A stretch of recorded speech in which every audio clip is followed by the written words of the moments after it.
السلام عليكم ورحمة الله. إن الحمد لله نحمده ونستعينه ونستغفره ونؤمن به ونتوكل عليه ونشهد أن لا إله إلا الله وحده لا شريك له ونشهد أن سيدنا ومولانا محمدا عبده ورسوله صلى الله تعالى عليه وعلى آله وأصحابه وبارك وسلم تسليما كثيرا. أما بعد فأعوذ بالله من الشيطان الرجيم. بسم الله الرحمن الرحيم.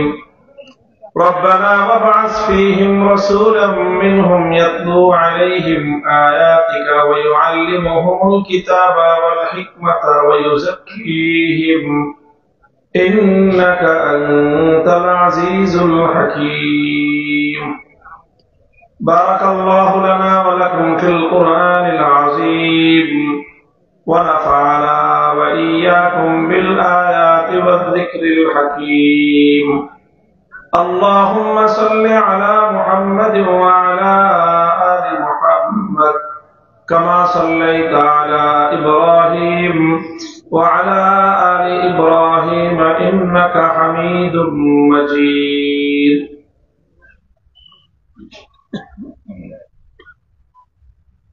হযরত উলামায়ে কেরাম, সম্মানিত শ্রদ্ধাভাজন আমার মুরব্বী সাহেবান, সমবেত ইসলাম প্রিয়, কোরআন প্রেমিক, নবী প্রেমিক, তাওহীদি মুসলমান ভাই ও বন্ধুগণ, ঢাকার খুব কাছাকাছি হলেও অনেকটা নীরব এবং নিরবচ্ছিন্ন একটা এলাকা। এখানে আমাদের বাংলাদেশের অন্যতম দাঈয়ে ইসলাম, খতিবে বাঙ্গাল হযরত মাওলানা জুনায়েদ আল হাবিব হাফিজাহুল্লাহ জামিয়া কাসেমিয়া আশরাফুল উলুম নামে এই মাদ্রাসা গড়ে তুলেছেন। আল্লাহ পাক রব্বুল আলামিন এই মাদ্রাসাকে কিয়ামত পর্যন্ত তার ফয়েজ এবং বরকত জারি রাখেন। এই মাদ্রাসাকে কেন্দ্র করে আজকের এখানকার এই মাহফিল, আপনারা অনেকেই বেশ দূর দূরান্ত থেকে এখানে সমবেত হয়েছেন। এখানকার আশপাশের জনবসতি এত ঘন না, এত মানুষ এখানে বসবাস করেন না যত মানুষ আজকের মাহফিলে আপনারা উপস্থিত রয়েছেন। কাজে আপনারা অনেক কষ্ট করে আসছেন। লোকালয়ে তো শীত এতটা অনুভব করা যায় না, এখানে যথেষ্ট শীতও আছে। সেই হিসাবে রাত গভীর হয়েছে, দীর্ঘ আলোচনা করার অবকাশ নেই। মাহফিলের বরকত হিসাবে আমার শাইখ ও মুর্শিদ হযরত পীর সাহেব দেওনা হাফিজাহুল্লাহ তিনিও আপনাদের সামনে বয়ান করেছেন, নসিহত করেছেন। আমির হেফাজত কায়েদে মিল্লাতে ইসলামিয়া আল্লামা শাহ মুহিবুল্লাহ বাবুনগরী হাফিজাহুল্লাহ তিনিও আজকের এই মজমায় তশরিফ এনেছেন। আরো অনেক বুজুর্গানের দিন তশরিফ এনেছেন। বরুণা পীর বুজুর্গ আসছেন, হযরত রশিদুর রহমান ফারুক শাইখে বরনবী তিনিও তশরিফ এনেছেন। এছাড়া উলামায়ে কেরাম তো আসছেনই। এরকম একটা নিভৃত পল্লী অঞ্চলে এই সকল বুজুর্গদের কদম, এটা এই জামিয়া কাসেমিয়ার বরকত। কাজে এই এলাকার মানুষ এই মাদ্রাসার কাছে ঋণী।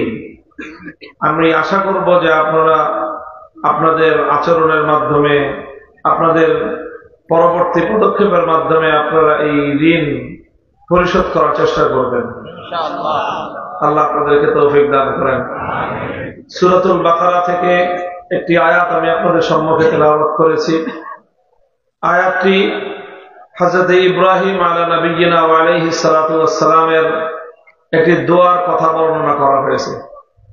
হযরত ইব্রাহিম আলাইহিস সালাতু ওয়াস সালাম যখন আল্লাহর ঘর বাইতুল্লাহ শরীফ, কাবা শরীফ নির্মাণ করলেন, তখন তিনি এই কাবা নির্মাণ যখন করেন, তখন তো পবিত্র মক্কা নগরী জনমানবহীন এক শূন্য প্রান্তর, একটা প্রান্তর যেখানে শুধু পাহাড় আছে, কিছু মরুভূমি আছে, কোনো মানুষজন নাই, অল্প কিছু মানুষ সেখানে বসবাস শুরু করেছে মাত্র।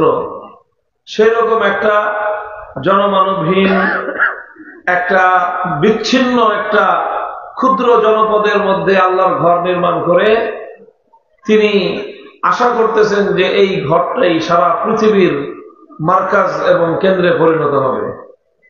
কিভাবে হবে?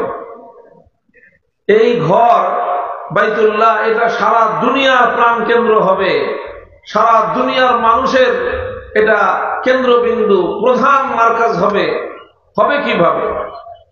ইব্রাহিম আলাইহিস সালাতু ওয়াস সালাম এই যে একটা জনমানবহীন একটা জায়গা, একটা অনুন্নত একটা জায়গা, একটা পাহাড়ি অঞ্চল, এমন একটা জায়গা যেখানে একটা গাছ উৎপন্ন হয় না, একটা ফল ফসল কিছুই হয় না, একটা খেজুর পর্যন্ত হয় না, ধান চাল তো দূরের কথা, কোনো কিছুই উৎপন্ন হয় না, এরকম একটা পাহাড়ি পাথুরে অঞ্চলকে তিনি আশা করতেছেন যে এই জায়গাটা সারা দুনিয়ার কি হবে?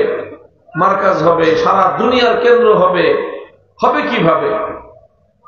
যেইভাবে হতে পারে তিনি আল্লাহর কাছে সেই দোয়াটা করলেন, রব্বানা ওয়াবাস ফীহিম রাসূলাম মিনহুম ইয়াতলু আলাইহিম আয়াতিকা ওয়া ইউআল্লিমুহুমুল কিতাবা ওয়াল হিকমাতা ওয়া ইউযাক্কিহিম।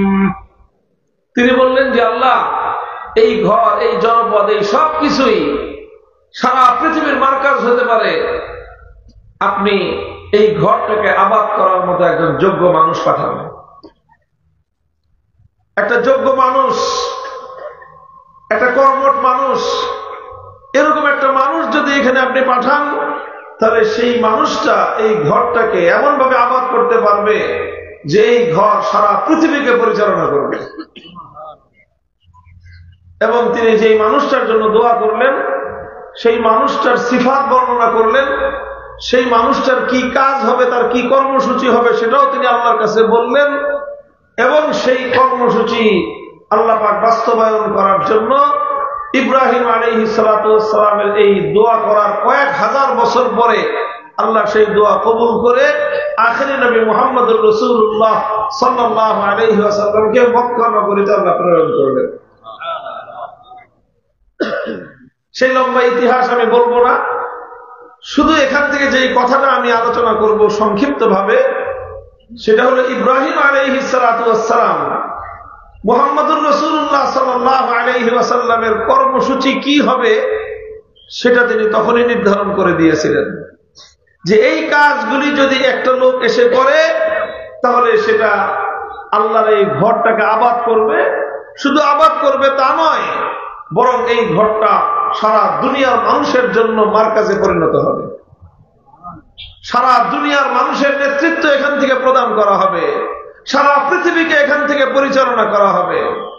হে উম্মতে মুসলিমা, মনে রেখো, সারা পৃথিবীর নেতৃত্ব তোমাদের পূর্বপুরুষরা দিয়েছিল, সারা পৃথিবীকে পরিচালনা করেছিল আমাদেরই পূর্বপুরুষরা, আমাদের এই মুসলমানদের প্রাচীন লোকেরা, সেই আমাদের আরবের উম্মতের মুহাম্মদিয়ার সদস্যরা কিভাবে সারা পৃথিবীকে তারা নেতৃত্ব দিয়েছিল, কোন কর্মসূচির মাধ্যমে সারা দুনিয়ার নেতৃত্ব তাদের হাতে এসেছিল, সারা দুনিয়াকে মুসলিম সভ্যতা অন্ধকার থেকে আলোর পথে পরিচালিত করেছিল, তাদেরকে মানবতা শিক্ষা দিয়েছিল বর্বরতা থেকে। সেই মানুষগুলোকে বর্বর যুগের অন্ধকার যুগ থেকে বের করে এনে অন্ধকার থেকে আলোর পথে এনে সারা দুনিয়ার মানব জাতির সামনে আদর্শ রোল মডেল হিসেবে উপস্থাপন করেছে। কিসের মাধ্যমে? আল্লাহ রাসূল সাল্লাল্লাহু আলাইহি ওয়াসাল্লামের যেই কর্মসূচিগুলো ইব্রাহিম আলাইহিস সালাম প্রায় ৬০০০ বছর পূর্বে বলেছিলেন, সেই কর্মসূচির মাধ্যমে আল্লাহ পাক রব্বুল আলামিন এখানে আখিরি নবী মুহাম্মদুর রাসূলুল্লাহ সাল্লাল্লাহু আলাইহি ওয়াসাল্লামের ৪ দফা কর্মসূচির কথা বলেছেন। কয় কর্মসূচি? কয় দফা? বলেছেন রব্বানা ওয়াবাস ফীহিম রাসূলাম মিনহুম, হে আল্লাহ, এই জনপদ থেকে আপনি একজন রাসূল প্রেরণ করেন, যার প্রথম কাজ হবে ইয়াতলু আলাইহিম আয়াতিক, যার প্রথম কর্মসূচি হবে যে তিনি আপনার কিতাব, আপনার কোরআনের আয়াত তেলাওয়াত করে এই সমাজকে গুঞ্জরিত করবে, সমাজের মানুষকে ঘুম থেকে জাগ্রত করবে, সমাজের মানুষের হৃদয়ের মধ্যে ঝংকার কোরআনে পাকের তেলাওয়াতের মাধ্যমে। কোরআনে পাকের তেলাওয়াত এটা রাসূল সাল্লাল্লাহু আলাইহি ওয়াসাল্লামের প্রথম এবং সবচেয়ে বুনিয়াদী কর্মসূচি। কোরআনের তেলাওয়াত মানুষের ঘুমন্ত হৃদয়ের মধ্যে ঝংকার তুলে, মানুষের পাপিষ্ঠ হৃদয় থেকে পাপকে ঝরিয়ে হৃদয়কে নিষ্কলুষ করার জন্য সবচেয়ে মোক্ষম ভূমিকা পালন করে আল কোরআনে পাকের তেলাওয়াত। রাসূল সাল্লাল্লাহু আলাইহি ওয়াসাল্লামের জীবনের প্রথম কর্মসূচি ছিল এই কোরআনে পাকের তেলাওয়াত। ইয়াতলু আলাইহিম আয়াতিক। এবং আল্লাহ পাক রব্বুল আলামিন যখন তার নবীকে প্রেরণ করেছেন, আল্লাহ নিজেও বলেছেন যে আমি এই 4টা কাজ দিয়েই আমার নবীকে আমি প্রেরণ করেছি। কোরআনে পাকের সূরাতুল জুমার মধ্যে আল্লাহ পাক সেই আয়াত নাজিল করেছেন। আল্লাহ নিজেই বলেছেন, ইয়াতলু আলাইহিম আয়াতিহি ওয়া ইউযাক্কিহিম ওয়া ইউআল্লিমুহুমুল কিতাবা ওয়াল হিকমা ওয়া ইন কানু মিন ক্বাবলু লাফি দালালিম মুবিন। আল্লাহ নিজে সেই নবীকে পাঠিয়েছেন।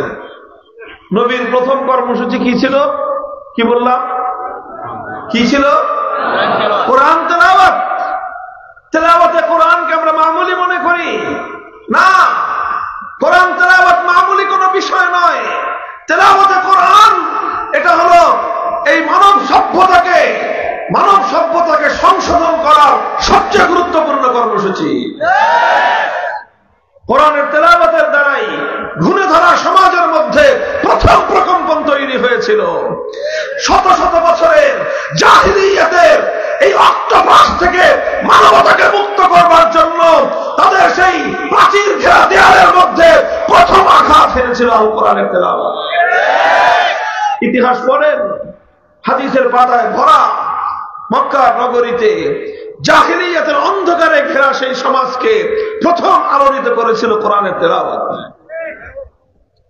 হযরতে আবু বকর সিদ্দিক রাদিয়াল্লাহু তাআলা আনহুর জীবনীতে আলোচনা হয়, বোঝা যায় বিষয়টার দ্বারা।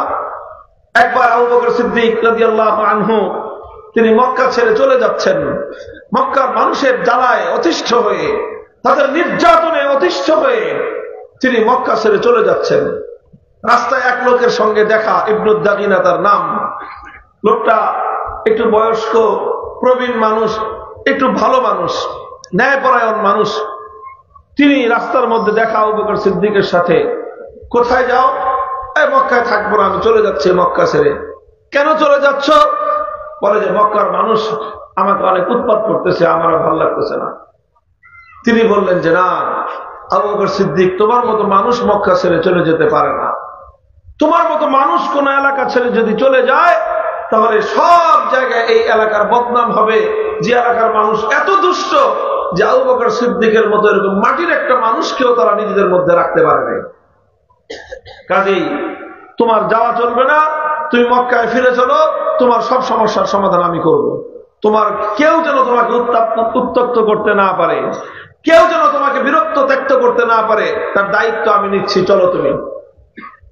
আবু বকর সিদ্দিকের হাত ধরে আবার তিনি মক্কায় ফিরে আসলেন।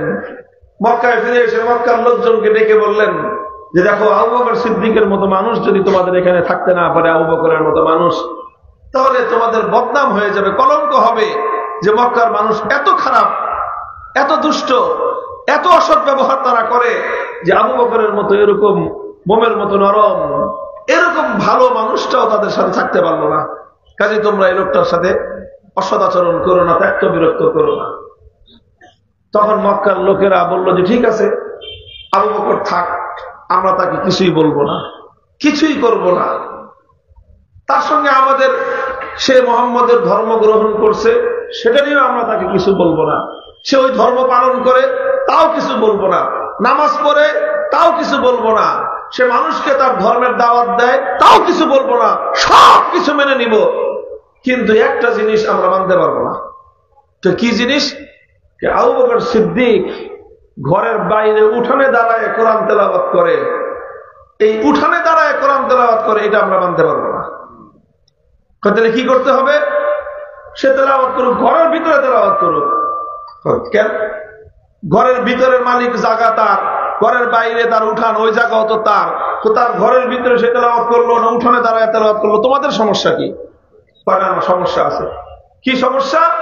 আবু বকর সিদ্দিক যখন তার ঘরের বাইরে দাঁড়ায় কোরআনের তেলাওয়াত করে, তো তার এই মন্ত্রমুগ্ধের মতো এই তেলাওয়াত, জাদুকরী কোরআনে পাকের এই তেলাওয়াত আমাদের ঘরগুলোতে বিপ্লব তৈরি করে দেয়, আমাদের ঘরগুলোর জাহিলিয়াতকে ভেঙে টুকরো টুকরো করে দেয়, আমাদের পাষাণ ভেঙে দেয়াল ভেঙে আমাদের বাচ্চাদেরকে এই আবু বকর সিদ্দিকের কোরআনের তেলাওয়াত চুম্বকের মতো তার দিকে টেনে আনে।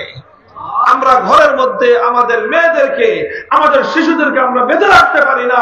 আবু বকর সিদ্দিক রাদিয়াল্লাহু আনহুর কোরআনে পাকের তেলাওয়াত আমাদের ঘরগুলো থেকে আমাদের বাচ্চাদেরকে, আমাদের মহিলাদেরকে পর্যন্ত চুম্বকের মতো আকর্ষণ করে টেনে আনে। এই দৃশ্য আমরা দেখে বরদাস্ত করতে পারি না। ربنا وابعث فيهم رسولا منهم يتلو عليهم آياتك। আল্লাহর কোরআনের তেলাওয়াত এই পৃথিবীতে একমাত্র সেই শক্তি, যেই শক্তি জাহেলিয়াতের ভিত শুদ্ধ কাঁপিয়ে দিয়েছিল, জাহেলিয়াতের কুহেলিকা ভেদ করে প্রতিটি অন্ধকার যুগের মানুষের হৃদয়ের মধ্যে ঝংকার তুলেছিল আল্লাহর কোরআনে পাকের তেলাওয়াত।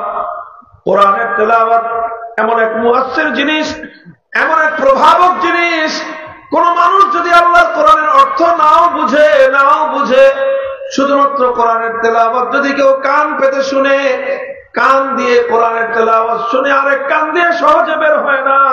কোরআনের তেলাওয়াত কান দিয়ে ঢুকে হৃদয়ের মধ্যে গিয়ে প্রভাব তৈরি করে,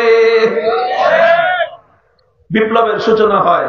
বিশ্বাস না হয়, যে কেউ একজন মনোযোগ দিয়ে 40 দিন শুধু কোরআনের তেলাওয়াত শুনে দেখেন, শপথ করে বলতে পারি আপনার হৃদয়ের মধ্যে বিপ্লব তৈরি করবে আল্লাহর কোরআনের তেলাওয়াত। আলহামদুলিল্লাহ, এটা হলো পয়গম্বরের প্রথম কর্মসূচি। আজকের এই পৃথিবীতে, আমাদের এই দেশে, এই মাটিতে কোরআনের রাসূল সাল্লাল্লাহু আলাইহি ওয়াসাল্লামের এই প্রথম কর্মসূচি বাস্তবায়ন করছে, জিন্দা রাখছে আমাদের মক্তব এবং হেফজখানাগুলো।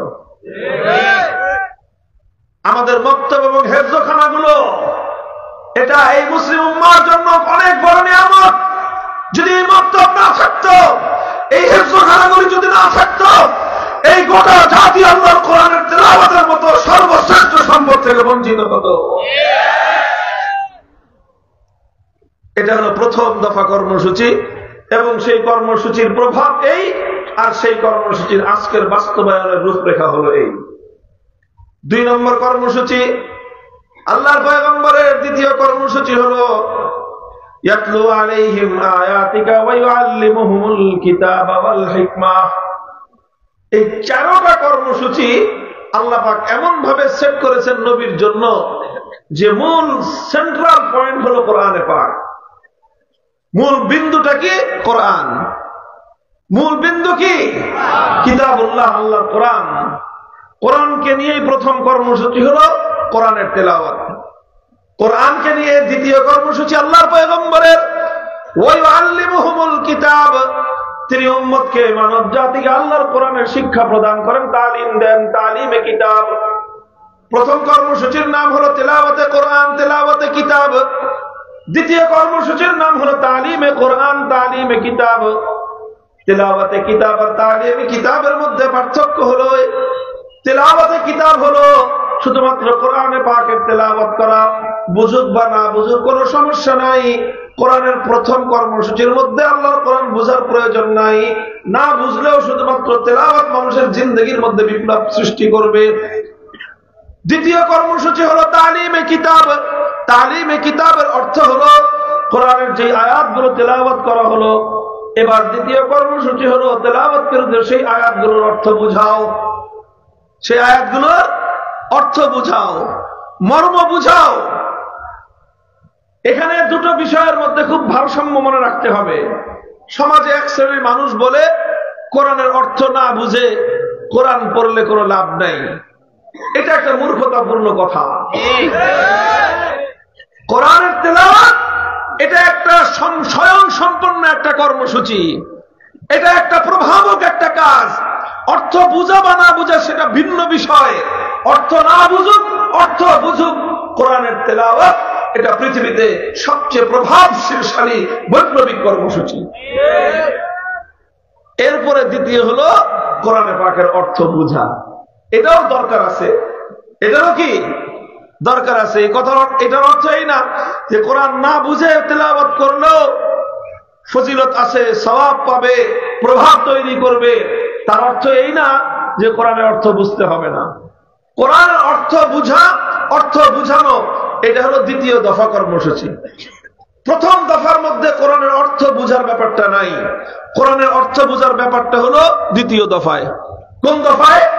দ্বিতীয় দফা হলো কোরআনের অর্থ বুঝা, অর্থ বুঝানো।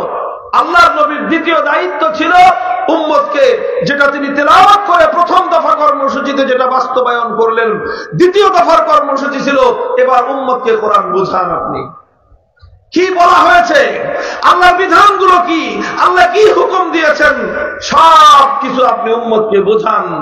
আল্লাহর নবী কোরআনে পাককে বোঝালেন উম্মতকে, একটা একটা করে অক্ষর বোঝালেন, একটা একটা আয়াত করে বোঝালেন, কোরআনে পাকের একটা একটা করে বিধানের কথা উম্মতকে জানালেন, বোঝালেন। এটা হলো কোরআনে পাককে কেন্দ্র করে আল্লাহর নবীর দ্বিতীয় দফা কর্মসূচি।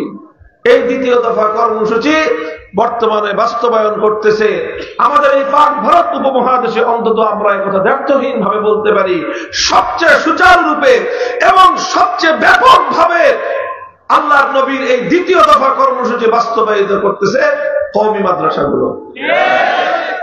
10 বছরের সিলেবাস, 12 বছরের সিলেবাস, অর্থ উদ্দেশ্য একটাই, সেটা হলো উম্মতকে আল্লাহর কোরআনের ব্যাখ্যা বোঝানো, কোরআনকে বুঝানো। কোরআন তেলাওয়াত শেখার জন্য 5 বছর, কোরআন বোঝানোর জন্য 10 বছর। কয় বছর গেল? 2 বছর মক্তব, 3 বছর হেফজখানা, 5 বছর কোরআনের তেলাওয়াত শেখার জন্য। 5 বছরে কোরআন তেলাওয়াত শিখলো, এরপরে কওমি মাদ্রাসার একেবারে প্রথম শ্রেণী থেকে দাওরায়ে হাদিস পর্যন্ত 10 বছরের সিলেবাস কোরআন বোঝানোর জন্য। দ্বিতীয় দফা কর্মসূচি গেল, তেলাওয়াত করলাম, কোরআন বুঝলাম, কোরআন বুঝাইলাম। 3 নম্বর দফা হলো ওয়ায়ুআল্লিমুহুমুল কিতাবা ওয়াল হিকমা। হিকমা, তালিমে হিকমা। তালিমে হিকমতের কি অর্থ? মুফাসসিরিনে কেরামগণ কোরআনে পাকের এই আয়াতের ব্যাখ্যা করেছেন। আল্লামা মুফতি শফি রাহমাতুল্লাহি আলাইহি তার জগৎ বিখ্যাত তাফসীর গ্রন্থ মারিফুল কোরআনে পাকের মধ্যেও, মারিফুল কোরআনের মধ্যেও এই তাফসীর তিনি লিখেছেন। তালিমে হিকমতের অর্থ হলো এই, লক্ষ্য করে বুঝেন ওলামা তলাবারা, খেয়াল করে বুঝো। তালিমে হিকমতের অর্থ হলো যেই আয়াত তুমি তেলাওয়াত করলা, ইয়াতলু আলাইহিম হলো ওই আয়াতের তুমি ব্যাখ্যা বুঝাইলা, ইউআল্লিমুহুমুল কিতাব। তালিমে কিতাব হলো শুধুমাত্র তেলাওয়াত করে আর অর্থ বুঝায় দিয়েই আল্লাহর নবীর জিম্মাদারি খতম হয় নাই, বরং 3 নম্বর জিম্মাদারি হলো যেই আয়াত তেলাওয়াত করলা, যেই আয়াতের অর্থ তুমি ব্যাখ্যা করে বুঝাইলা, ব্যাখ্যা করে বুঝাই দায়িত্ব শেষ নয়। তালিমে হিকমত হলো এক একটা আয়াতকে এবার প্র্যাকটিক্যাল আমলের মাধ্যমে উম্মতকে তুমি দেখায় দাও। প্র্যাকটিক্যাল আমলের মাধ্যমে বাস্তবায়ন করতে হবে। কোরআনের আয়াত শুধুমাত্র তেলাওয়াতের জন্য নাজিল হয় নাই, কোরআনের আয়াত শুধু তাফসীর করার জন্য নাজিল হয় নাই। তেলাওয়াত করতে হবে, তাফসীর করতে হবে, এরপর আল্লাহর কোরআনের প্রতিটি আয়াত, প্রতিটি বিধান আল্লাহর জমিনে বাস্তবায়ন করতে হবে।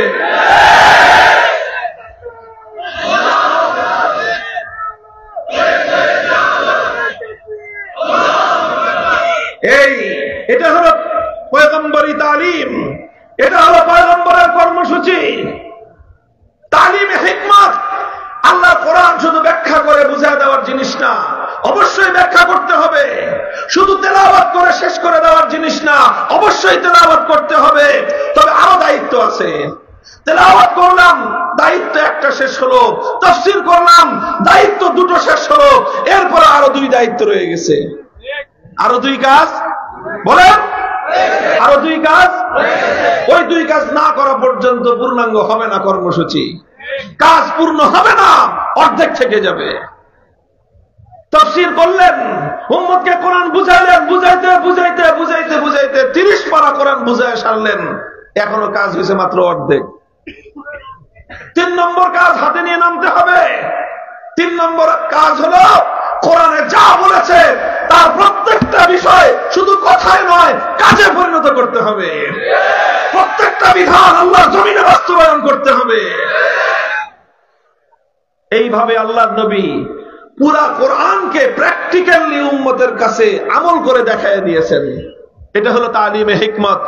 যেরকম ধরেন নামাজের আয়াত নাজিল হলো, আল্লাহর নবী আয়াত তেলাওয়াত করলেন, আকিমুস সালাত, তেলাওয়াতের দায়িত্ব পালন হয়ে গেল। তারপরে তিনি ইকামতে সালাতের অর্থ বুঝাইলেন যে সালাত অর্থ কি, ইকামত অর্থ কি। সালাত অর্থ এখানে দোয়া নয়, সালাত অর্থ এখানে দুরূদ নয়, সালাত এখানে অর্থ হলো নামাজ। এইভাবে আল্লাহর নবী বুঝাইয়া দিলেন যে এইভাবে নামাজ পড়তে হয়, কিয়াম করতে হয়, রুকু করতে হয়, সিজদা করতে হয়। কিয়ামের মধ্যে সূরা ফাতিহা পড়তে হয়, কোরআনে আরেকটা আয়াত পড়তে হয়, রুকুর মধ্যে তাসবিহ পড়তে হয়, সিজদার মধ্যে তাসবিহ পড়তে হয়, তা'দীলে আরকান পড়তে হয়, তাহিয়াত তাশাহুদ পড়তে হয়। এইভাবে পূর্ণ নামাজ তিনি ব্যাখ্যা করে নামাজের সালাতের ব্যাখ্যা তিনি উম্মতকে বুঝাইয়া দিলেন। এখনো নবীর দায়িত্ব শেষ হয় নাই। এরপরে তিনি কি করলেন? 3 নম্বর দায়িত্ব, ওয়ায়ুআল্লিমুহুমুল হিকমা। তিনি মিম্বরের উপরে উঠলেন, মিম্বরের উপরে উঠে তিনি 2 রাকাত নামাজ আদায় করলেন। এরপরে তিনি উম্মতকে বললেন, সাল্লু কামা রাআইতুমুনি উসাল্লি। আমার উম্মত, শুধুমাত্র আমি তোমাকে যেভাবে বলেছি সেভাবে নয়, বরং আমি তোমাকে যেভাবে নামাজ পড়ে দেখাচ্ছি, দেখে দেখে প্র্যাকটিক্যালি তোমরা আমার কাছ থেকে নামাজ শিক্ষা গ্রহণ করো। 3 নম্বর কাজ বুঝতে পারছেন? আসছে হুজুর, আসছে, অসুবিধা নেই। আমাদের পর্যায়েরই হুজুর, বুঝেন নাই? আমরা যে লেভেলের মোটামুটি কাছাকাছি, আমাদের চেয়ে একটুখানি বড় হুজুরের।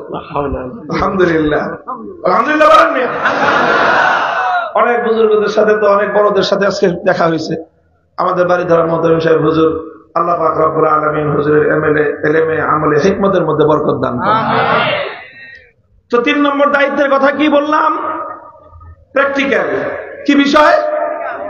আর বাংলায় বুঝেন, এতক্ষণ তো উর্দুতে বলছি বুঝেন নাই। কি বললাম? বাংলা প্র্যাকটিক্যাল। প্র্যাকটিক্যালটা বাংলা না?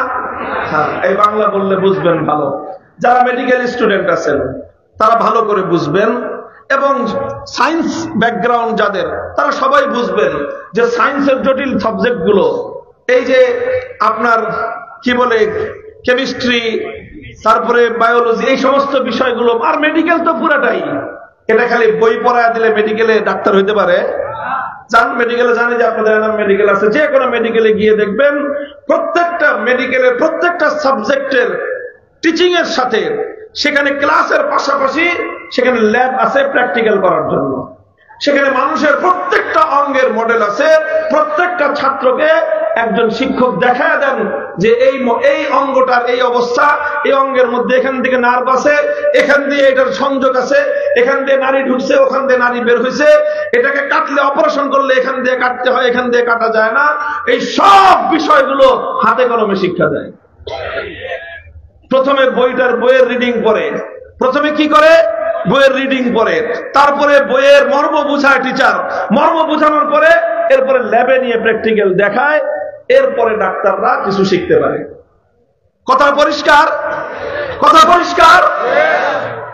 তাহলে নামাজ, আল্লাহ পাক, আল্লাহ রাসূল, আল্লাহ পাকের কোরআন আয়াত নাযিল হলো, আকিমুস সালাত, নামাজ কায়েম করো।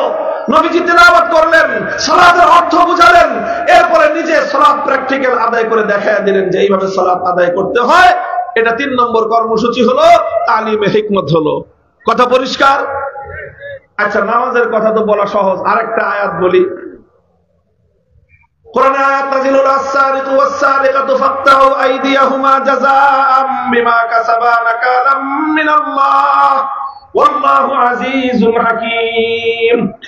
চোর যদি চুরি করে, নারী হোক বা পুরুষ হোক, সংরক্ষিত কোন একটা এলাকা থেকে যদি একটা নির্দিষ্ট মূল্যমানের সম্পদ যদি চুরি করে, আল্লাহর কোরআনের বিধান হলো, যদি আদালতের সামনে সেই চোর নারী বা পুরুষের চুরির অপরাধ যদি সাক্ষ্য প্রমাণের দ্বারা প্রমাণিত হয়, তাহলে তার হাত কেটে দাও। কার কথা? এই আয়াত শুধু আল্লাহর নবী তেলাওয়াত করে ক্ষান্ত ছিলেন নাকি আল্লাহর নবীর অর্থ বুঝাইছেন? অর্থ শুধু বলে ক্ষান্ত ছিলেন? অর্থ শুধু বলে ক্ষান্ত হন নাই, কোরআনের এই আয়াত তেলাওয়াত করেছেন, কোরআনের এই আয়াতের মর্ম বুঝিয়েছেন। এরপরে যখন আল্লাহর জমিনে চুরি সংগঠিত হয়েছে, আল্লাহর নবী চোরের অপরাধ সাব্যস্ত হওয়ার পর তার হাত কেটে দিয়ে দুনিয়াবাসীকে দেখিয়ে দিয়েছেন আল্লাহর কোরআনের আয়াত কিভাবে বাস্তবায়ন করতে হয়। সুদের আয়াত নাজিল হলো, সুদের আয়াত নাজিল হওয়ার পরে আল্লাহর নবী শুধু আয়াত তেলাওয়াত করে বাড়ি থেকে ঘুমাইছেন না, হাদিসের কিতাব উল্টান। ওলামায়ে কেরাম মানুষকে কোন এই কথাগুলি একটু বলেন, আল্লাহর মেহেরবানি লাগে আপনাদের। এই কথাগুলো মানুষকে বলেন, উম্মতের কি জিম্মাদারি আর আলেমদের কি জিম্মাদারি বলেন। শুধু নায়েবে নবী হিসেবে, নবীর উত্তরাধিকারী হিসেবে সম্মানের আসনটাই আমাদের নয়, দায়িত্বের বোঝাটাও আমাদেরই কাঁধে আছে। কথা বলেন ঠিক না বেঠিক? নবীর উত্তরাধিকারী মানে কি শুধু সম্মানের আসন না দায়িত্বের বোঝাও? দায়িত্বের বোঝা যদি বহন করতে না পারি, সম্মানের আসনে বসবার কোন অধিকার নাই। সুদের আয়াত নাজিল হলো, কোরআনে পাকের সর্বশেষ আয়াত, যে আয়াত নাজিলের মাধ্যমে আল্লাহ পাক রব্বুল আলামিন কোরআনকে খতম করে দিলেন। কিসের আয়াত? সুদের আয়াত। কিসের আয়াত? সুদের আয়াত। সুদের আয়াত নাজিল হলো, আল্লাহ বলে দিলেন আল্লাযীনা ইয়াকুলুনার রিবা লা ইয়াকুমুনা ইল্লা কামা ইয়াকুমুল্লাযী ইয়াতাখাব্বাতুহুশ শাইতানু মিনাল মাস যালিকা বিআন্নাহুম ক্বালু ইন্নামাল বাই'উ মিসলুর রিবা ওয়া আহাল্লাল্লাহুল বাই'a ওয়া হাররামার রিবা। সুদের বৈধতা, সুদের অবৈধতার আয়াত নাজিল হলো। সুদকে আল্লাহ পাক রব্বুল আলামিন হারাম ঘোষণা করলেন। আমার নবী সুদের অবৈধতার কোরআনের আয়াত তেলাওয়াত করলেন। এক দায়িত্ব শেষ হলো। এরপরে সুদ কাকে বলে আল্লাহর নবী বিশ্লেষণ করে উম্মতকে বুঝায় দিলেন, এটাকে সুদ বলা হয়, এটাকে সুদ বলা হয়। আল্লাহর পয়গম্বর বলে দিলেন সাআন বিসাইন ইয়াদান বিয়াদিন ওয়াল ফাদলু রিবান মিসলান বিমিসলিন ওয়াল ফাদলু রিবান। আল্লাহর নবী বুঝায় দিলেন যে সমান সমান পণ্য যখন আদান প্রদান হবে, সমান সমান আদান প্রদান হলে, একই জাতীয় পণ্য আদান প্রদান হলে সেটা সমান সমান হতে হবে। সামান্য পরিমাণ বেশিও যদি নেওয়া হয় সেটাকেই বলা হয় সুদ। 100 টাকার বিনিময়ে যদি তুমি 101 টাকা গ্রহণ করো সেটাকেই বলা হবে সুদ।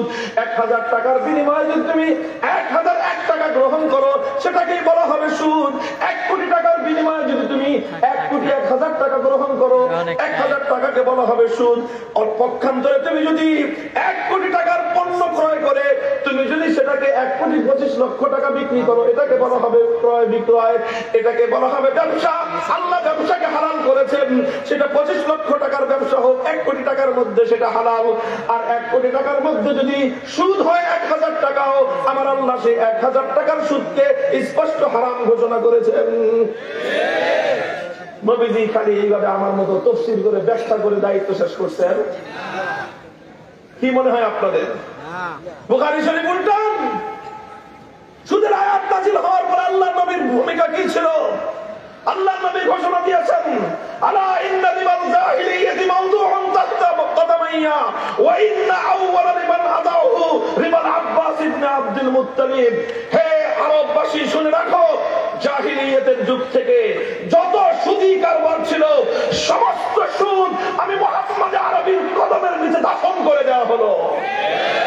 উম্মতে মুসলিমের মধ্যে আর কোনদিন সুদ যেন মাথা চারা দিয়ে উঠতে না পারে। বলবা যে আগে যারা পাওনা ছিল সুদ, সর্বপ্রথম যেই সুদ আমি মওকুফ ঘোষণা করতেছি, পরেরটা না। আগে নিজের বাড়ির আমার চাচা আব্বাস ইবনে আব্দুল মুত্তালিব আগে সুদের ব্যবসা করতেন। আমি ঘোষণা করলাম আমার চাচা আব্বাস যত মানুষের কাছে সুদের টাকা পাইতো সব সুদ মাফ, শুধু আসল টাকা ফেরত দিবা।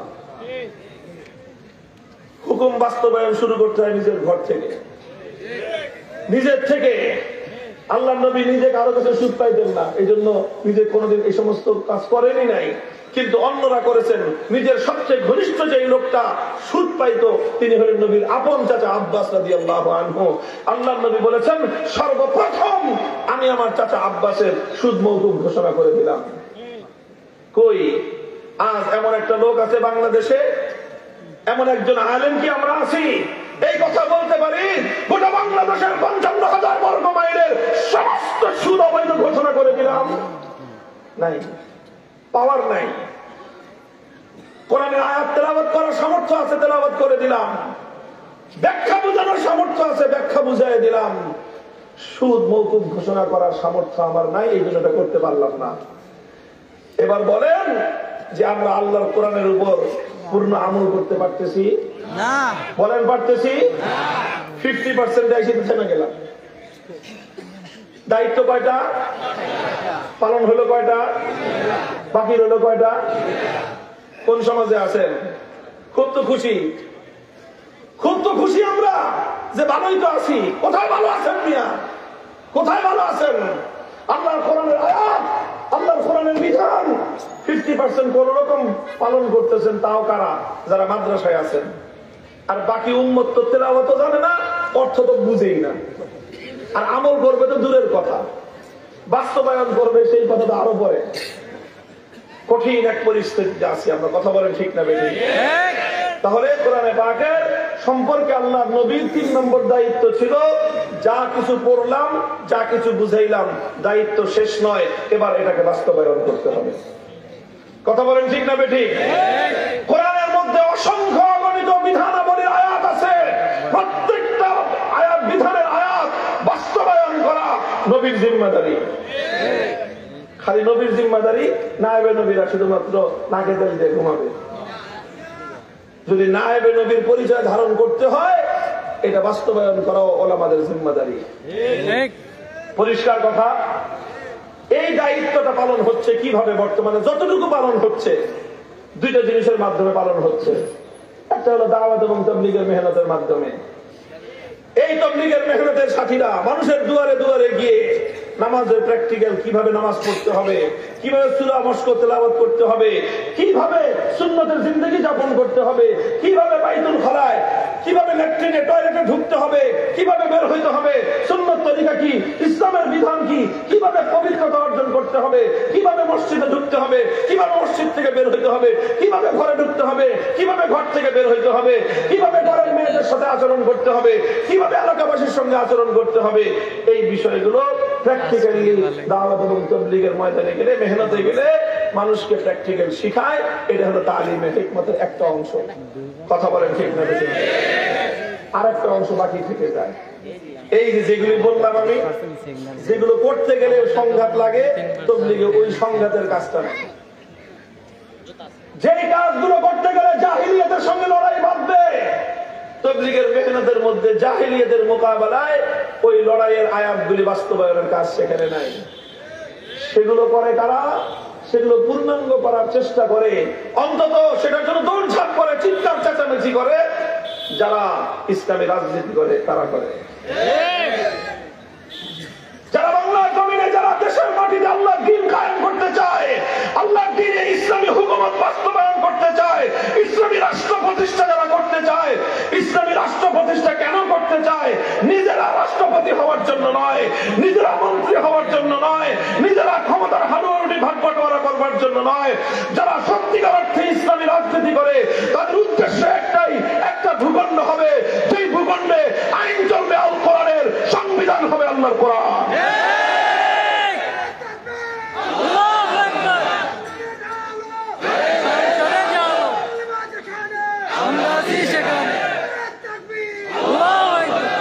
তাহলে 3টা দায়িত্বের কথা বললাম এবং বর্তমান সময়ে এই 3টার কাজ কোথায় কতটুকু চলতেছে তাও বললাম।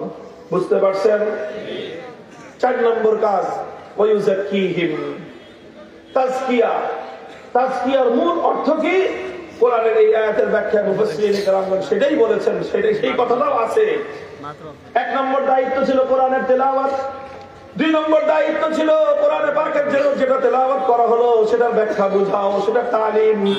3 নম্বর দায়িত্ব ছিল যেটার ব্যাখ্যা বুঝাইলা সেটা এবার প্র্যাকটিক্যাল করে দেখাও। 4 নম্বর দায়িত্ব হলো তাজকিয়া। তাজকিয়ার মূল কথাটা হলো এই, যেই কোরআনকে তুমি প্র্যাকটিক্যাল দেখাইছো আমলের মাধ্যমে, এটা শুধুমাত্র আমলের মধ্যেই যেন সীমাবদ্ধ না থাকে, আল্লাহর কোরআনটা যেন তোমার আখলাক আর চরিত্রে পরিণত হয়। কোরআনী আখলাক তৈরি করা, কোরআনী চরিত্র তৈরি করা, আল্লাহর কোরআনের প্রত্যেকটা বিষয় যেন তোমার স্বভাবে পরিণত হয়ে যায়, তোমার চরিত্রের মধ্যে যেন এসে যায়। আল্লাহ পাক রব্বুল আলামিন কোরআনে পাকের মধ্যে যা কিছু বলেছেন, এটা যখন একজন মানুষের আখলাকে পরিণত হয়, তখন বলা হয় এই লোকটার মধ্যে তাজকিয়া পূর্ণতা লাভ করেছে। আল্লাহ রাসূল সাল্লাল্লাহু আলাইহি ওয়াসাল্লামকে বলা হয়েছে কানা খুলুকুহু আল কুরআন। আমার নবীর চরিত্র কেমন ছিল, আমার নবীর আখলাক কেমন ছিল, সবচেয়ে সংক্ষিপ্ত অথচ সবচেয়ে পূর্ণাঙ্গ জবাব, সবচেয়ে সংক্ষিপ্ত এবং সবচেয়ে পূর্ণাঙ্গ। নবীর আখলাক কেমন ছিল এর জন্য সবচেয়ে সংক্ষিপ্ত আর সবচেয়ে পূর্ণাঙ্গ জবাব হলো নবীর চরিত্র কেমন ছিল কোরআনে যেমন বলা হয়েছে। তাজকিয়ার অর্থ হলো যে কোরআনকে শুধুমাত্র তেলাওয়াতের জিহ্বার মধ্যে রাখবো না, শুধুমাত্র তালিমে কিতাব কানের মধ্যে রাখবো না, শুধুমাত্র আমল অঙ্গ প্রত্যঙ্গের মধ্যে রাখবো না তালিমে হিকমতের দ্বারা যেটা ছিল, বরং আমরা অঙ্গ প্রত্যঙ্গ থেকে ভিতরে হৃদয়ে গভীরে কোরআনকে স্থান দিব। আমার চরিত্র হবে আল কোরআনের চরিত্র। এটা ছিল নবীর চতুর্থ কর্মসূচি। এই কর্মসূচিটাও আলহামদুলিল্লাহ হাক্কানি পীর মাশায়েখগণ মানুষের ইসলাহে নফসের মাধ্যমে এই কাজটা চালায় যাচ্ছেন। আছে না নাই? কাজেই চার কাজ, নবীওয়ালা চার কাজ, নবীওয়ালা চার কাজ। তেলাওয়াতে কিতাব মক্তব হেফজখানার মাধ্যমে, তালিমে কিতাব মাদ্রাসার মাধ্যমে, তালিমে হিকমত এটা দাওয়াত এবং তাবলীগ এবং ইসলামী রাজনৈতিক সংগঠনগুলোর মাধ্যমে। আর 4 নম্বর হলো তাজকিয়া, এটা খানকা এবং হাক্কানি মাশায়েখদের মাধ্যমে। চলবে কাজ, চলবে এগুলা? কথা বলেন ঠিক না ঠিক? আমরা মক্তবের পক্ষে আছি না বিপক্ষে? একটা মক্তব একটা হেফজখানা হেফাজত করার জন্য যা করতে হবে আমরা তাই করি। মাদ্রাসাগুলোকে রক্ষা করার জন্য, পরিচালনা করবার জন্য সহযোগিতা করতে হয়, সহযোগিতা করব ইনশাআল্লাহ। কেউ যদি কোনো একটা মাদ্রাসার বিরুদ্ধে বিরুদ্ধাচরণ করতে চায় তার হাত ভেঙে গড়িয়ে দেব। তালিমে হিকমতের জন্য দাওয়াত এবং তাবলীগের মেহনতকে সহিহ মানহাজের উপর রাখতে যা করতে হয় তা করব। এবং কোরআনের যে আয়াতগুলো রাষ্ট্র রাজনীতি সমাজ ব্যবস্থার সাথে সম্পৃক্ত, সেই আয়াতগুলোর একটা একটা বিধান এই সমাজে বাস্তবায়ন করার জন্য প্রয়োজনে বারবার শাপলা চত্বরে যাব, জীবন দিব, রক্ত দিব, আল কোরআনের সমাজ গড়বার জন্য যা করতে হয় তাই করব। ঘোষণা ঘোষণা এগুলো শপথ আমাদের। কথা বলেন ঠিক না বেটি? এগুলো আমাদের, চিৎকার করে বলেন এগুলো আমাদের। শুধু কথার কথা মনে করছেন? এগুলো আমাদের, এগুলো আমাদের অঙ্গীকার। বলেন কার সাথে অঙ্গীকার? প্রস্তুত হন, কোরআনে পাকের এই 4 দফা কর্মসূচি পূর্ণাঙ্গ বাস্তবায়ন করা হবে ইনশাআল্লাহ। আমাদের এই দেশের মাটি এখন ইসলামের পূর্ণাঙ্গ বাস্তবায়নের জন্য অনেকটাই উর্বর। মাটি যখন উর্বর হয় তাড়াতাড়ি ফসল চাষ করতে হয়। এখন এই মাটি উর্বর, আবু সাঈদদের রক্ত দিয়ে মাটি উর্বর, বীর মুগ্ধদের রক্ত দিয়ে মাটি উর্বর, শাপলা চত্বরের বীর শহীদদের রক্ত দিয়ে মাটি উর্বর। এই উর্বর মাটিতে বিপ্লব হবে, আল্লাহর কোরআনের বিপ্লব, আগামীর বিপ্লব হবে ইসলামের বিপ্লব। এদেশে ইসলাম ছাড়া আর কোনো কিছুকে বরদাস্ত করবো না আমরা।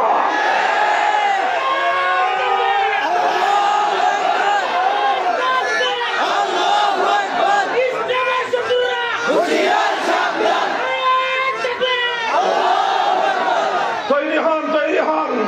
সারা দুনিয়া জেগে উঠছে, বাংলাদেশের মুসলমান ঘুমায় থাকবার সময় নাই।